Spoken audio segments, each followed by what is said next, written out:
సంగారెడ్డి జిల్లా అమీన్పూర్ మున్సిపాలిటీ పరిధిలో నూతనంగా కలిపిన పంచాయతీలలో రోడ్లు డ్రైనేజీలు అధ్వాన్నంగా తయారయ్యాయని మండల అధ్యక్షులు ఏళ్ల రాజు ఆధ్వర్యంలో మహాధర్నా నిర్వహించారు। ఈ కార్యక్రమానికి జిల్లా అధ్యక్షురాలు గోదావరి అంజిరెడ్డి హాజరయ్యారు। ఈ సందర్భంగా గోదావరి అంజిరెడ్డి మాట్లాడుతూ ప్రజాప్రతినిధులు ఇప్పటికైనా అభివృద్ధి పట్ల చిత్తశుద్ధి చూపించాలి, లేని పక్షంలో మున్సిపల్ ఆఫీస్ ముట్టడి చేయాల్సి వస్తుందన్నారు। జిల్లా స్థాయిలో దీక్షలు కొనసాగిస్తాం, ఈ ప్రాంతాన్ని దోచుకున్న అధికారులపై చర్యలు తీసుకునే బాధ్యతను బీజేపీ తీసుకుంటుందని అన్నారు। ఈ కార్యక్రమంలో గ్రామాల్లోని కాలనీల అధ్యక్షులు, ఉపాధ్యక్షులు, కాలనీ వాసులు, బీజేపీ నాయకులు, మండల నాయకులు తదితరులు పాల్గొన్నారు।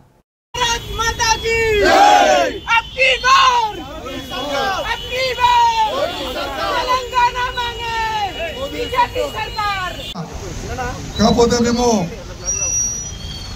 మున్సిపల్లో విలీనమయ్యేటప్పుడు చాలా సంతోషించినాం। అంటే ఇక్కడ ఉన్న ప్రజాప్రతినిధులతోనే ఇక్కడ స్వచ్ఛందంగా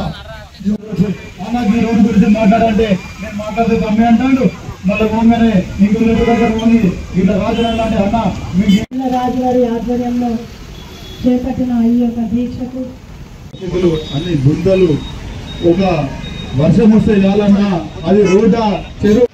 ఈరోజు ఈ మహాధర్నా కార్యక్రమానికి విశేషంగా మన జిల్లా రథసారథి శ్రీమతి గోదావరి అంజిరెడ్డి గారు పటాన్చెరు నియోజకవర్గం అమీన్పూర్ మున్సిపాలిటీలో విలీనమైన గ్రామాలు ఏవైతే ఉన్నాయో మండల్, ఈ యొక్క గ్రామాలలో గత సంవత్సరం నుంచి విలీనమైన గ్రామాలు ఉన్నాయి। కనీసము మున్సిపల్ అధికారులు కానీ ప్రజాప్రతినిధులు కానీ పట్టించుకున్న దాఖలు లేదు। దాన్ని దృష్టిలో పెట్టుకొని గత సంవత్సరం నుంచి భారతీయ జనతా పార్టీ అమీన్పూర్ మండల శాఖ ఆధ్వర్యంలో ఎన్నో విధాలుగా ఉన్నతాధికారులకు మనం ఎన్నో లెటర్లు ఇచ్చినాం, ఎన్నో సార్లు ఆఫీసులను ముట్టడించినాం, అయినా ఫలితం లేదు। ఈ ప్రాంతంలో చేసుకున్న దురదృష్టం ఏంటిదో కానీ తెలియదు। ఎంత దారుణమైన పరిస్థితుల్లో ఈ ప్రాంతంలో రోడ్లు ఉన్నాయంటే కనీసం